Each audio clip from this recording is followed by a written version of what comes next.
प्यारे बच्चों, जैसा कि हमने पढ़ा है कि कार्तीय तल एक्स वाई अक्षों द्वारा दो दिशाओं का अध्ययन हम लोगों ने कक्षा 9th और 10th में किया है, जिसे हम 2D या दो दिशाओं के निरूपण का निर्देशांक कहते हैं। 2D यानी कि आपने पढ़े होंगी निर्देशांक ज्यामिति। जैसे ही निर्देशांक ज्यामिति की शुरुआत हुई तो उसमें एक्स और वाई दो तल बताए गए और इन एक्स वाई तल को हम लोग द्विदिशा निरूपण भी कहते हैं या 2 डायमेंशनल दिशा भी बोलते हैं। लेकिन हम इस समय जो पढ़ना चाहते हैं या हम समझना चाहते हैं वो 3D है, यानी 3D यानी त्रिदिशा निरूपण, जिसे हम बोलते हैं त्रिविमीय ज्यामिति। उसका अध्ययन भी करेंगे और निरूपण भी करेंगे। ये टॉपिक हमारे लिए क्यों महत्वपूर्ण हो जाता है, वो इसलिए भी महत्वपूर्ण है क्योंकि इसमें हम अंतरिक्ष में जितनी भी पॉइंट्स हैं या बिंदु हैं या रेखाएं हैं, प्लेन हैं, उनका अध्ययन करना भी हम सीखेंगे। क्योंकि ये समस्या क्या आई, क्योंकि अंतरिक्ष में दिए गए जितने भी पिंड हैं या ग्रह हैं या उपग्रह हैं या रेखाएं हैं, पिंड या बिंदु हैं, उनका अध्ययन करने के लिए हमें त्रिनिरूपण या त्रिविमीय ज्यामिति की आवश्यकता पड़ी, जिसे हम 3D बोलते हैं। और 3D में अगर हम 3D को समझना चाहते हैं तो पहले इनकी बेसिक चीजों को समझना होगा। जैसे ही हम निर्देशांक ज्यामिति में निर्देशांक ज्यामिति स्टार्ट की थी तो हम लोगों ने एक्सिस के बारे में जाना था और उन एक्स वाई जो निर्देशांक थे उनके नाम भी रखे गए थे, जिसमें एक को भुज और एक को कोटि कहा गया था और उनके चतुर्थांश भी थे। वही चीजें अब हम उसका फंडामेंटल चीजें हम लोग इसमें पहले पढ़ेंगे, उसके बाद हम जो भी आगे के फॉर्मूले आते हैं वो आपको धीरे धीरे समझा दिए जाएंगे। तो मेरा कहने का मतलब है, अंतरिक्ष में स्थित सभी बिंदुओं का अध्ययन करने के लिए, अगर अंतरिक्ष में सारे बिंदुओं का अध्ययन करना है तो वह त्रिविमीय ज्यामिति का अध्ययन करना बहुत अति आवश्यक है, बहुत जरूरी है।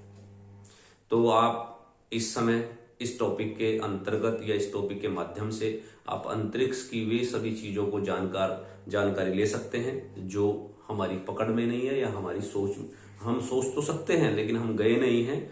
उन पिंडों का, उनके प्लेन का, उनकी रेखाओं का अध्ययन करना इस चैप्टर के अंतर्गत आएगा।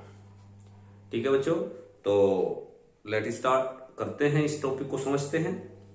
काफी दिनों बाद हम ऑनलाइन वीडियो आपको दे रहे हैं, कुछ घर की समस्याएं थी, तो मैं समझता हूं ये चैप्टर ज्यादा बड़ा भी नहीं है, तो आप समझिए इसमें सबसे पहले हमें क्या पढ़ना है। देखिए 2D में आपके पास एक्स और वाई तल था, इसमें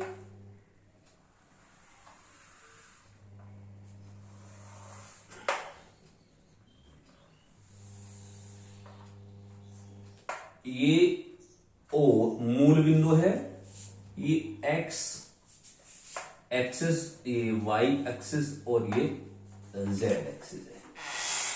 तो एक्स एक्सिस, वाई एक्सिस और जेड एक्सिस से ये आपकी 3D बन जाती है, 3 डायमेंशनल 3D का मतलब है 3 डायमेंशनल आपके सामने ज्यामिति का निरूपण है।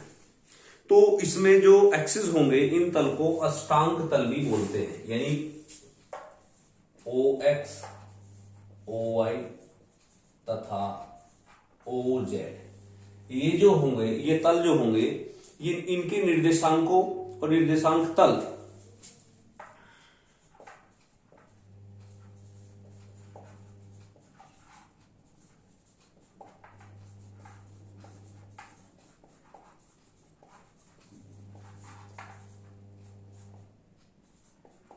ये अष्टांग बोले जाते हैं। जैसे उसमें चतुर्थांश था, इसमें अष्टांग हो गए। इसमें 8, क्योंकि ये तीनों ही जो आपके सामने एक्सिस है ये 90 डिग्री का एंगल बनाते हैं तीनों एक दूसरे पर।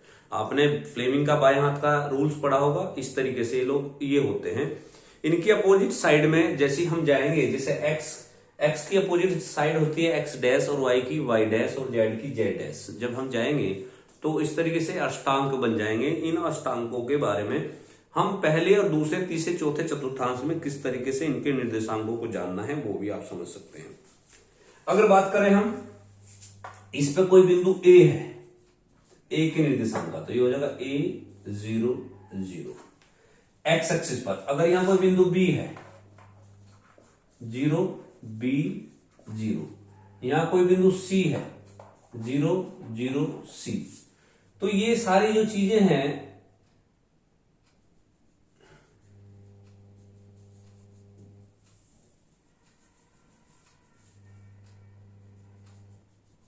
इससे जो एक आपके सामने आकृति बन के आ रही हो एक्स एक्सिस और वाई एक्सिस और जेड एक्सिस पर बने निर्देशांक है। यानी कहने का मेरा मतलब है जब एक्स एक्सिस पे निर्देशांक लेंगे तो एक्स के रहेंगे, बाकी 0 हो जाएंगे। ये बात आप पहले से भी जानते हैं। अब बात करते हैं निर्देशांक एक्स वाई जेड के जो प्रथम अष्टांक, द्वितीय अष्टांक और तृतीय अष्टांक में किस तरीके से इन निर्देशांकों को जानना है वो भी आप समझ लीजिए। तो कैसे कैसे आपके होंगे निर्देशांक है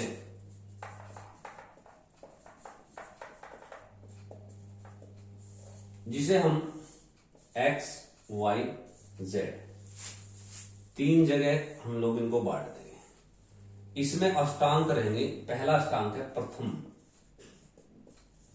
अष्टांक, फिर ऐसी द्वितीय सेकंड अष्टांक, ये बनते चले जाएंगे।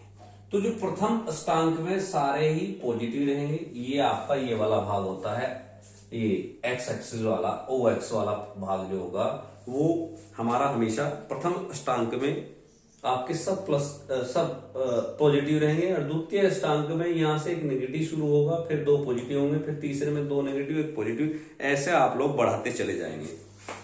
हमारा जो सेकंड अष्टांक है इसमें एक्स के अपोजिट होता है एक्स डैश, ये माइनस हो जाएगा, ये दोनों प्लस हो जाएंगे। क्लियर कर दीजिए ये बात को। एक्स डैश का अपोजिट हमने अभी लिया है, अगले स्टेप में एक्स डैश का अपोजिट है, फिर वाई डैश का अपोजिट है, नया अष्टांक बनेगा जिसे थर्ड अष्टांक बोलते हैं। थर्ड तृतीय अष्टांक, इसमें ये भी नेगेटिव ये भी नेगेटिव, ये पॉजिटिव रहेगा। अब आते हैं फोर्थ अष्टांक में। फोर्थ अष्टांक में हम इसको पॉजिटिव रखेंगे, ये आपका वाई ऐसे ही रहेगा, ये भी पॉजिटिव रहेगा, ये बीच का जो माइनस रहेगा, बीच में सिर्फ माइनस ही रहेगा। इसमें ये दो, अब क्योंकि इसके 2 पॉजिटिव, अब अगले वाले स्टेप में ये पॉजिटिव रहेगा यार। फोर्थ अष्टांक ये पॉजिटिव है फोर्थ में, ये बीच का नेगेटिव रहेगा, ये भी पॉजिटिव रहेगा। अब ये पॉजिटिव बढ़ेंगे, ये भी आपकी बार पॉजिटिव हो जाएगा। तो ये हो जाता है आपका फोर्थ के बाद पंचम अष्टांक, फिफ्थ अष्टांक। फिफ्थ अष्टांक में ये पॉजिटिव है, ये पॉजिटिव है और ये नेगेटिव है, क्योंकि अभी तक जेड का नेगेटिव पार्ट अभी तक हमने नहीं लिया था। आप समझिए, पहले चतुर्थांश में सारे पॉजिटिव रहेंगे, दूसरे में सिर्फ एक्स पॉजिटिव रहेगा, बाकी सब एक्स सिर्फ नेगेटिव रहेगा, बाकी सब पॉजिटिव रहेंगे।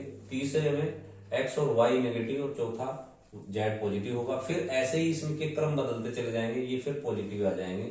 और भी तरीके इसको समझने के आप समझ सकते हैं।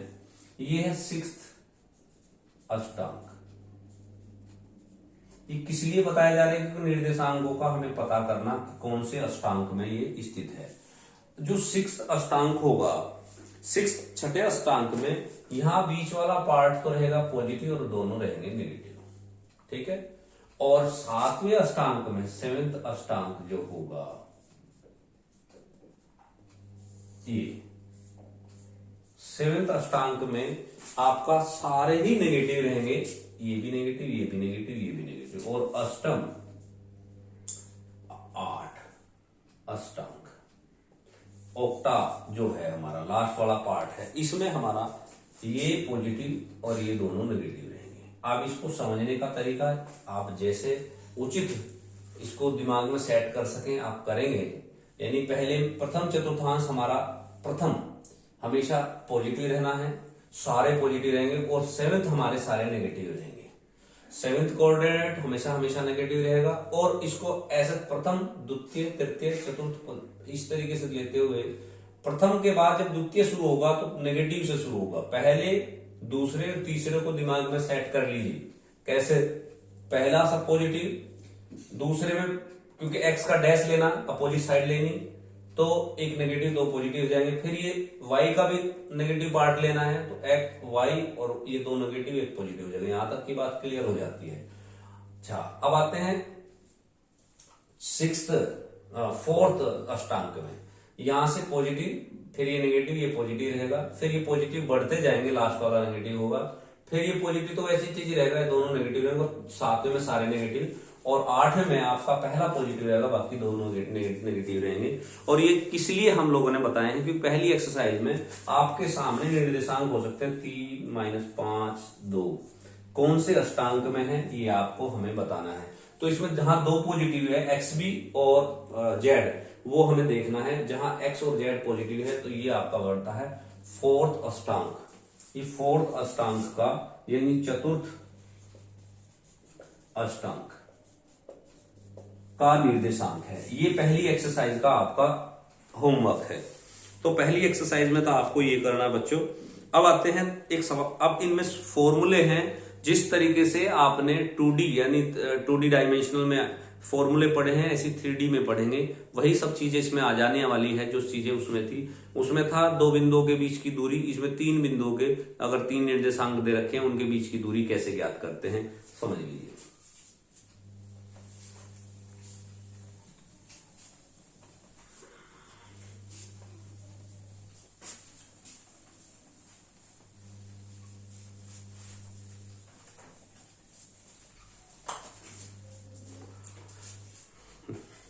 मान लीजिए ये दो बिंदु हैं P और Q, P और Q। इसके निर्देशांक है x1 y1 z1, x2 नहीं x1 y1 z1, x2 y2 z2। ये P है, ये Q है, दो निर्देशांक है और हमें इनके बीच की दूरी निकालनी। ये x y और z एक्सिस है। ज्यादा इसमें विचार ना करते हुए हम इसको एक्स एक्सिस पे डाल के हम लोग इसका विचार ना करते हुए हम इसमें सीधे सीधे ये बात कर सकते हैं कि पी क्यू के जो बीच की दूरी होगी √x2 - x1 का होल स्क्वायर, y2 - y1 का होल स्क्वायर और z2 - z1 का होल स्क्वायर होगी। ये आपने 9th-10th में पढ़ा होगा, उसमें दो निर्देशांक दिए होते थे। आप इसमें x1 - x2 भी कर सकते हैं, तो यहाँ x2 - x1 है तो अभी कोई दिक्कत नहीं, क्योंकि होल स्क्वायर है, इससे कोई फर्क पड़ने वाला है भी नहीं। तो प्यारे बच्चों, आपने इसकी जो फंडामेंटल चीजें हैं वो आपने पढ़ी। पहली एक्सरसाइज में दो ही चीजें आपको क्लियर करनी थी, वो मैंने आपको बता दी है और मैं समझता हूं आप लोग इस एक्सरसाइज को बहुत आराम से कर लेंगे। पहली एक्सरसाइज में कोई ज्यादा बड़ी बात नहीं है, ये फॉर्मूला लगना है और आपको हर जो मैंने अष्टांक बताए हैं आपको निर्देशांक दिए होंगे और निर्देशांक देखने के बाद आपसे पूछा जाएगा ये कौन से चतुर्थांश में या कौन से अष्टांक में स्थित है। आप पहले देख लीजिए कौन सा, अगर तीनों ही प्लस के हैं तो सेवेंथ, और तीनों ही प्लस के हैं तो प्रथम चतुर्थांश, और तीनों माइनस के हैं तो सेवेंथ चतुर्थांश में है। एक माइनस है, दो प्लस है तो द्वितीय अष्टांक में स्थित है। ये कोई छोटी बात है, कोई बड़ी बात इसमें आप है भी नहीं। हाँ, आपसे पूछा जा सकता है कि दिखाइए कि बिंदु ये एक सररेख है, एक ही रेखा में है। ऐसे सवालों को आप कैसे करेंगे वो मैं आपको एक सवाल बता सकता हूं। एक दे रखा है 16वां क्वेश्चन है, 2 3 4 -1 2 -1 2 -1 2 -3 तथा -4 1 -4 1 -10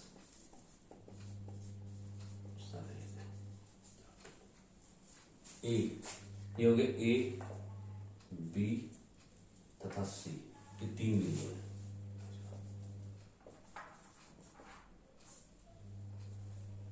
ए सी तीन हो गया। अब इनको अगर संरेख दिखाना है, एक ही रेखा में दिखाना है, तो कैसे दिखाना? देखिए, मान लीजिए ए बिंदु है, ये बी बिंदु है, ये सी बिंदु है। इनको एक ही रेखा में दिखाने के हमारे पास कौन सा तरीका है? पहले हम ए बी के बीच की दूरी निकाल लें, फिर बी और सी के बीच की दूरी निकाल लें। मान लीजिए ये 5 आई और ये 10 आ गई, मान। फिर अब ए और सी के बीच की दूरी निकाल लें। अगर ए सी के बीच की दूरी 15 आ जाती है तो समझ लीजिए ये एक रेखा में है, एक ही रेखा में स्थित है, ये संरेख है। क्योंकि अगर दूरी तिरछी, अगर ऐसा हो जा रही है, तिरछा भी है, तो दूरी ऑटोमेटिक या तो घटेगी या बढ़ेगी, कुछ ना कुछ ऐसा होगा।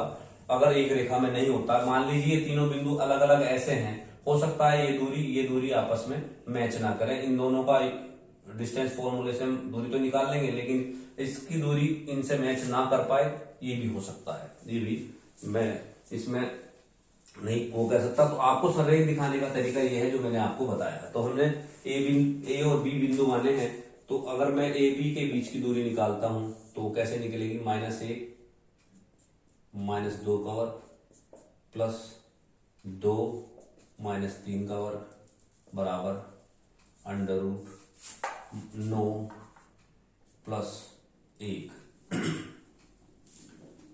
यानी कि √10। ठीक है बच्चों। इसके बाद आइए बीसी के बीच की दूरी, BC -4 2 -1 -2, ठीक है, -4 प्लस 1 का वर्ग 1 -2 का वर्ग, ये हो गया आपका -3 9 प्लस 1 √10। आ जाइए AC के बीच की दूरी, -4 -2 प्लस, हाँ भाई एक गलती मेरे से होगी भाई, मैं 2D में ले गया इसको, सॉरी, प्लस 1 कोऑर्डिनेट छूट जा रहा मेरे से, -3 -4 का वर्ग, -3 -4 रूट, ये है 9 1 और 7 प्लस 49 50 59। फिर चेक कर लेते हैं, हो सकता है मेरे से गलती होगी, तो पहले गलती कर दी, -1 -2 2 -3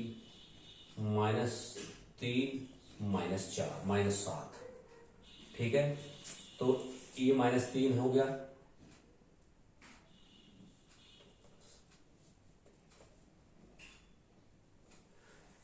-3 9 हो गया, 1 हो गया, और ये 7 4 3 7 7 49 59 आ गया। ऐसे ही आप आ जाइए यहाँ पर, तीसरा कोऑर्डिनेट हमारा छुटा हुआ है।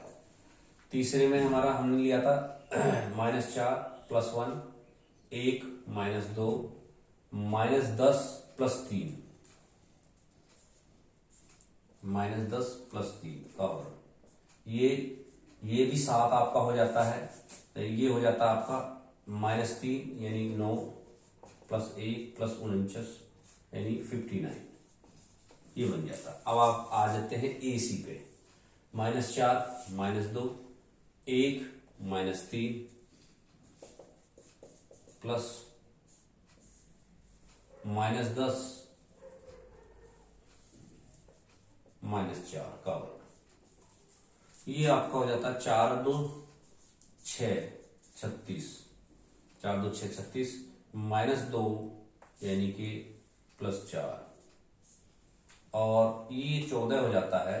14 का जो 14 का जो वो है 4 चौक 16 196 शायद हो, 4 चौक 16 1 5 56 196 196, ये 40 और 196 6 236 √236। अब इन दोनों का सम इसके इक्वल आना चाहिए, यानी कि ये आपका सामने 2√59 आना चाहिए। अगर ऐसा है तो बिल्कुल सही है, नहीं तो नहीं है। अब देख लो अगर ऐसा बन पा रहा है तो 2√59, यानी कि 2 की मल्टीप्लाई 4 की मल्टीप्लाई करके दो, 4 पंजे 20, 9 चौक 36, ठीक है, बिल्कुल सही आ रहा है। इसका मतलब AB plus BC equal to है √59 यानी 2√59, ये है आपका इक्वल टू AC। आता है बिंदु A B व C समरेख है। ये है आपकी एक्सरसाइज नंबर 1। मैं समझता हूं इसको आप बहुत आराम से कर लेंगे, कोई इसमें दिक्कत आने वाली नहीं है, क्योंकि ये आपने 9th-10th में इस तरीके के फॉर्मूले को पढ़ा है। सिर्फ एक निर्देशांक एक्स्ट्रा हुआ है, दो बिंदुओं के बीच की दूरी आप निकाल सकते हैं। संरेख निकालने का तरीका यह है, आप बिल्कुल आराम से कर सकते हैं। एक है आपका वही विभाजन वाला फॉर्मूला जो आप लोगों ने 9th-10th में पढ़ा था, अंत्य विभाजन और बाह्य विभाजन।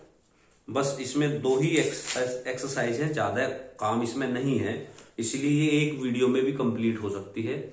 दूसरी आप अगर चाहते हैं तो वो क्यों चाहेंगे, वो मैं इसलिए बता रहा हूं, तब चाहेंगे जब आपको आवश्यकता है कि आप एक्सरसाइज कर रहे हैं, आपको सवाल समझ में नहीं आ रहा, तो आप मुझे बोलिए, मैं दूसरी वीडियो भी इसकी बना के आपको दूंगा।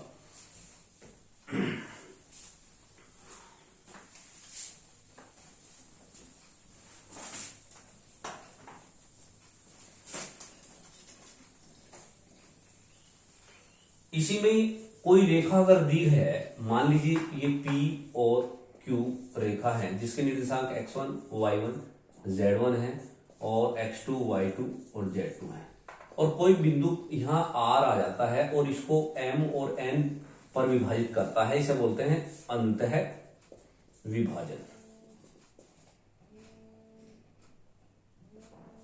अंतः विभाजन यानी 2 बिंदु जिसके निर्देशांक हमें ज्ञात हैं, तीसरा कोई अन्य बिंदु इस रेखा को किसी अनुपात में विभाजित करता है, वो भी अंतः विभाजन करता है। तो उस अंतः विभाजन का जो निर्देशांक होंगे, मान लीजिए इसके निर्देशांक x के कैपिटल X, कैपिटल Y और कैपिटल Z हैं, तो इसे निकालने के लिए हमें क्या करना होगा, यदि कैपिटल X और Y Z के निर्देशांक निकालने हैं तो अंतः विभाजन के फॉर्मूले के अनुसार कैपिटल X की वैल्यू, कैपिटल X जो होगा M1 M2 हम यहां लिया करते हैं, तो इसकी मल्टीप्लाई इससे और इसकी इससे हो जाएगी और बटे M प्लस N हो जाएगा। यानी यहां x1 x2 है ना, इधर देखो M1 x2 यानी M x2 plus N x1 बटे M1 plus M plus N, ये x हो गया। y के लिए M y2 plus N y1 बटे M प्लस N, और Z के लिए M Z2 plus N Z1 बटे M प्लस N। इससे हमारे x y z के मान निकल जाएंगे, वो होगा कैपिटल X और Y और Z। यानी जो अंतः बिंदु है, अंतः विभाजन वाला बिंदु के निर्देशांक हम ज्ञात कर सकते हैं, इसे अंतः विभाजन निर्देशांक भी बोलते हैं। इसी में एक बाह्य विभाजन होता है। अगर हमें किसी का बाह्य विभाजन करना है, बाह्य विभाजन का मतलब है बाहर से, जैसे यही बिंदु आपका P और Q, 2 निर्देशांक हमें दे रखे हैं x1 y1 z1, x2 y2 z2, और हमें R यहां कोई बिंदु दे रखा बाहर, और बाहर से ही हम बैठे बैठे रेशो निकालें कि इसका इसके साथ इतना रेशो है, उसके साथ इतना रेशो है। मान ली P के साथ M है और Q के साथ N है, तो ये कहलाता है बाह्य विभाजन। बाहर से ही हम उसको विभाजित कर देने में, ऐसी स्थिति में हमारे जो फॉर्मूले, यही फॉर्मूले माइनस में कन्वर्ट हो जाएंगे। ये सारे के सारे कैपिटल X, अगर हम R के निर्देशांक निकालते हैं, वो हो जाता है M x2 minus N x1 बटे M1 minus M minus N। ऐसे Y हो जाएगा M y2 minus N y1 M minus N। ऐसे Z हो जाएगा M Z2 minus N Z1 M minus N। तो ये x y z के निर्देशांक बाह्य विभाजन से निकलेंगे, बाह्य विभाजन। ये होता है आपका बाह्य विभाजन के निर्देशांक, वो है अंतः विभाजन के निर्देशांक। इसी में आ जाता है आपका किसी रेखाखंड का अगर हमें मध्य बिंदु ज्ञात करना है। मान लीजिए ये बिंदु बीच में हो, ये वाली बात कर रहा हूं मैं, R मध्य हो, बीच में आ जाए, तो ऐसी स्थिति में ये दोनों बराबर हो जाएंगे। तो मध्य बिंदु के निर्देशांक यही एक्स वाई जेड जो होंगे आपका क्या कहलाएगा कि ये होंगे बराबर, यानी मान लो ये एक है ये भी एक है, तो ऐसी स्थिति में x1 प्लस x2 बटे 2, y1 प्लस y2 बटे 2 और z1 प्लस z2 बटे 2 हो जाएगा। ये मध्य बिंदु होगा। एक होता केंद्रक के निर्देशांक, मान ली कोई त्रिभुज दिया है और त्रिभुज में उसके बीच और वो 3D पोजीशन में है, यानी कि वो त्रिभुज जो है त्रिविमीय निर्देशांक के बेस पर हमें उसका केंद्रक के निर्देशांक निकालने हैं। तो केंद्रक के निर्देशांक माने जी मुझे निकालना है, तो केंद्रक के निर्देशांक में जो 3 निर्देशांक दे रखे थे आपके एक्स वाई जेड, भैया ये मैंने गलत कर दिया, थोड़ा सा ध्यान रखना। इसमें गलती क्या करी है मैं फिर आप लोगों को क्लियर करा देता हूं। भैया थोड़ी सी मिस्टेक हमारे से ये हो गई है कि हम मध्य बिंदु के निर्देशांक तो हमने ले लिए,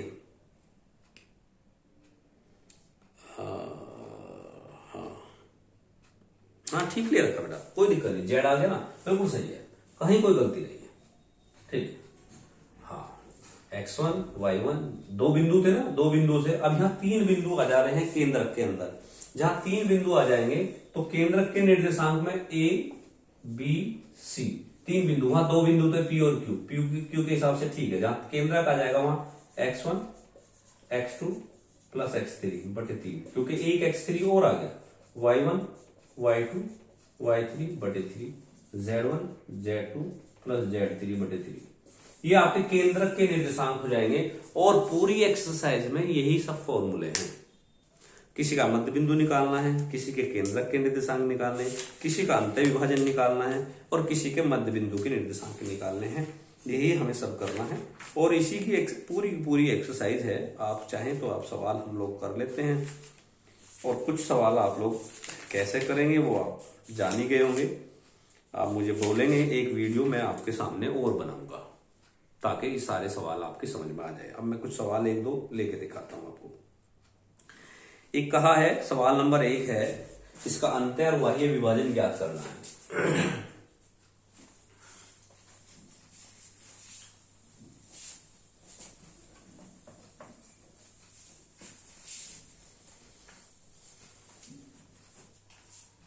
एक है सवाल, मान लीजिए क्वेश्चन नंबर 1 बिंदु P है, 2 - 1 3, 2 - 1 3 तथा Q 4 3 1,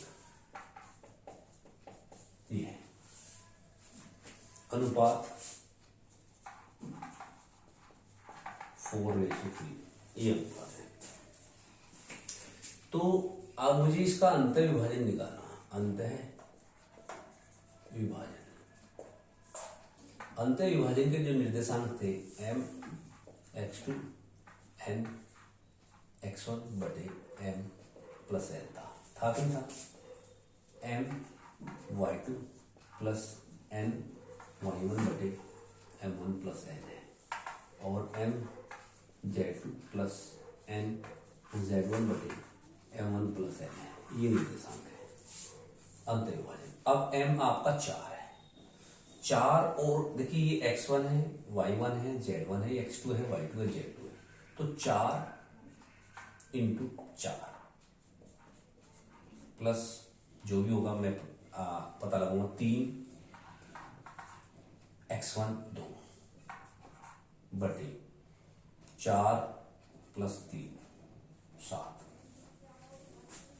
4 y2 गुणा 3 प्लस 3 -1 4 प्लस 3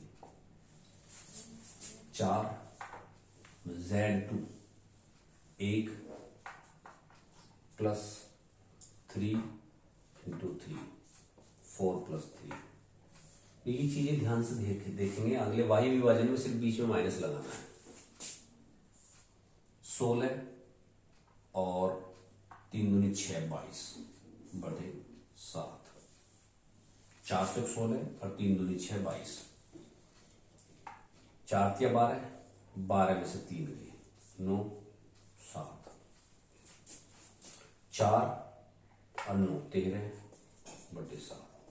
ये तो हो गया आपके अंतः विभाजन के निर्देशांक, यानी कि जो भी निर्देशांक आर हमने लिया था। अब आ जाती है वाह्य विभाजन में आपको फॉर्मूले में माइनस आना है, यानी अब आप 4 इंटू 4 माइनस 3 इंटू 2 आप डायरेक्ट ऐसे भी लिख सकते हैं। मैं यहां से इसलिए लिया 4 into 3 minus 3 into minus 1 4 minus 3, 4 into 1 minus 3 into 3 बटे 4 माइनस 1, ये लिखा जाता है।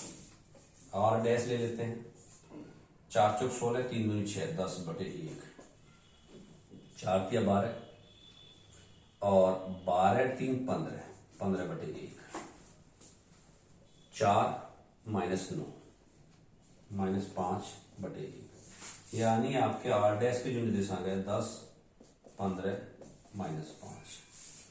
तो केंद्रक के निकालने हो तब भी कोई बात नहीं है कि फॉर्मूले तो आपको पता ही है। ये कक्षा 9 10th में बहुत अच्छे से आप लोग पढ़ चुके हैं, इसमें सिर्फ 2-3 चीजें आई हैं वो आपको मैंने समझा दी है। पूरा चैप्टर ही इसी पे बेस है। पूरे चैप्टर में आपको मध्य बिंदु के निर्देशांक निकालने, केंद्रक के निकालने, अंत विभाजन, बाह्य विभाजन, दो बिंदुओं के बीच की दूरी, संरेख है तो कैसे करना है। तो क्वेश्चन भी आपके ऐसे ही आएंगे, जैसे केंद्रक के निर्देशांक पूछ लिया। फिर भी आप लोग मुझे इस वीडियो को देखने के बाद पहले देखिए और सवाल करिए, और उसके बाद जो भी सवाल आपका रुकता है मुझे थोड़ा सा बताइए कि बच्चों कि ये चीजें और क्लियर कर दीजिए, मैं आपको क्लियर कर देता हूँ। नेक्स्ट वीडियो बनाऊंगा आपके जैसी आपकी बात, जैसे सवाल आप मुझे भेजते हैं तब, नहीं तो मैं नया चैप्टर शुरू करूंगा कल।